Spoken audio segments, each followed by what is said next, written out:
What's up, everybody? It's Dave. I'm so glad to be back.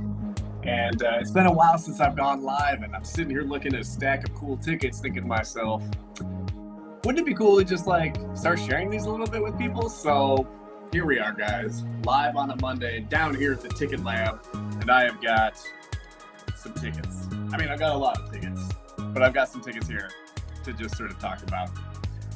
Hope you guys are doing well on a great Monday. It's the first day of fall, everybody, and let's see, where do I want to start? So many little things here. Let's show off these two. So one of the things I enjoy collecting most is tickets to no-hitters. No-hitters are great, and Nolan Ryan, of course, holds the record for the most no-hitters in a career at 7. And so this ticket here is June 11th, 1990. And this is when Nolan Ryan threw his 6th career no-hitter. 6. And he wasn't even done yet. Because then here on May 1st, 1991, gosh, less than a year later, this guy throws his 7th no-hitter in Arlington against the Blue Jays, man. What a cool ticket. These are, an interesting note about ticket collecting a little bit. After a big event would happen, it was not uncommon for some of these teams to try and cash in by printing tickets after the fact, right? So famously, I think the Milwaukee Brewers did this with Nolan Ryan's 300th win. Nolan Ryan racked up his 300th career win, a hell of an accomplishment, but it happened in Milwaukee. And after the game, Milwaukee even printed and gave out these 8.5 by 11 certification sheets, and they were like, "You attended Nolan Ryan's 300th game," which I always thought was strange. Why the other team was celebrating the fact that their team lost to Nolan Ryan, but they were celebrating his accomplishment. Never really dug that, but I'm a Cubs fan too, right? So not necessarily here to think too much about the Brewers. Anyway. The Brewers famously printed tickets after a big event. And this happens in the world of ticket collecting, right? If there was a no-hitter, some of these teams who weren't doing really well would print out a lot of tickets after the fact and sell them. In fact, they still do this today in the MLB.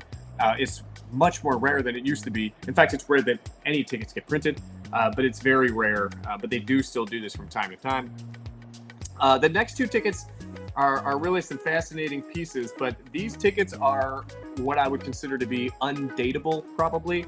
But I have done the best I can to write about guess their age. These tickets here, I believe, are from the 1910 Philadelphia Athletics.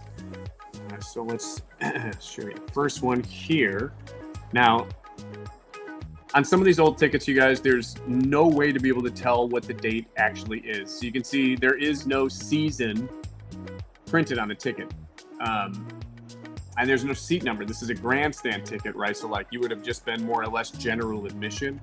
But there's a few cute key things on the ticket itself that we can use to sort of determine. Part of it is the design. Part of it is, giveaways of who the manager was at the time. But you use these little clues to try and identify what is the true date of that game. So that one I have potentially dated as July 16th of 1910, which would make it the second oldest ticket in my collection. But this one here is I can't prove that this is taken from this date, but I am going to suspect that this is from July 11th of 1910. What a crazy ticket. Shibe Park. How about that? Let's see what else I got.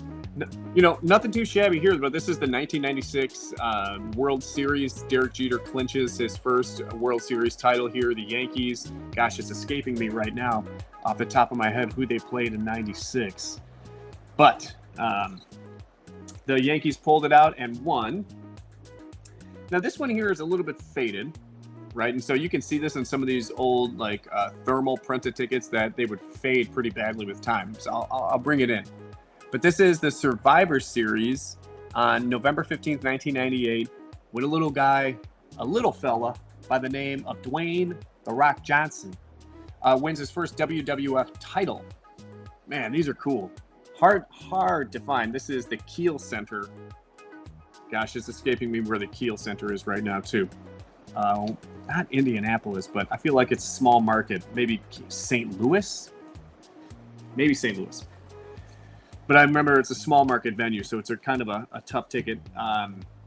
This one I showed off earlier this week in one of my social media posts, but one of my all-time favorites, August 28th, 1988, when Tommy Lasorda viciously attacks the Phillies fanatic. One of these days when I get like really tech savvy, I'll have like the ability to cue out these little videos right here and now. That'd be sweet.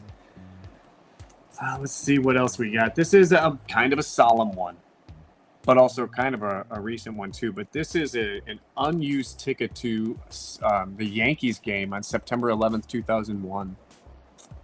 Obviously, the Yankees did not play that day, and this game was later made up, a few weeks later when baseball resumed.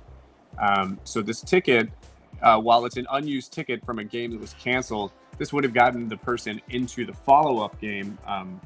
In fact, the collection that this came with another one here, and you can see this one is the stub.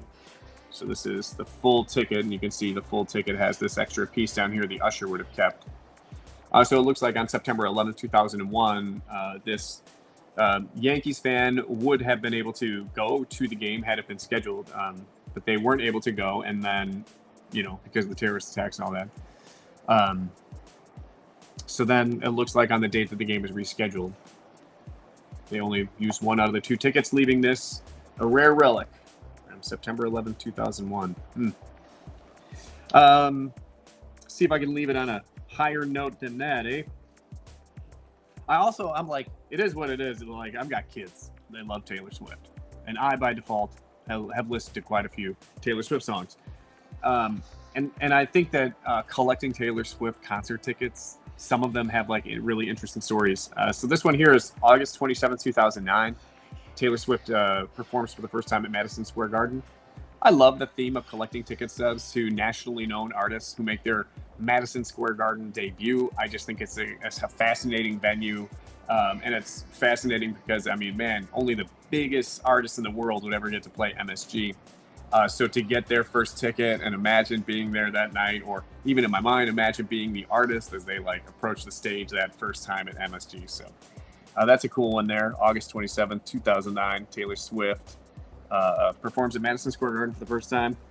And if you've got ticket stub collection, you can see here, this is some of the stuff that's come in recently this week that we've had to research, but there's, I don't even know, 200 Yankees tickets I just got done going through, and a couple hundred Phillies, and all three of these stacks here.